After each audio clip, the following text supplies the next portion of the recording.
So once you've created a design and there's an empty canvas here, you're going to go to the left side and you're going to scroll down a bit and you're going to select apps. After selecting apps, you're going to scroll down again. Then look for a heading which is popular. Now under popular, it's going to say mockups. You're going to select it. And then here, you're going to look for a heading which says videos and you're going to select all. So these are the different video mockups that you can use. So we have ones for TV, ones for laptops, and then one for phones. So I'm simply going to select this one where there's a stage. So I'm simply going to click on it and we're going to play the video to see how it looks. So now it says insert your image, drag and drop any image into the mockup. So I'm going to look for an image to drop here.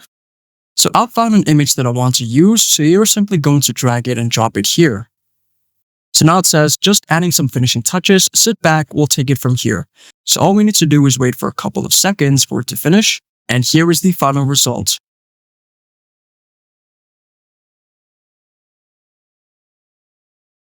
And there you go.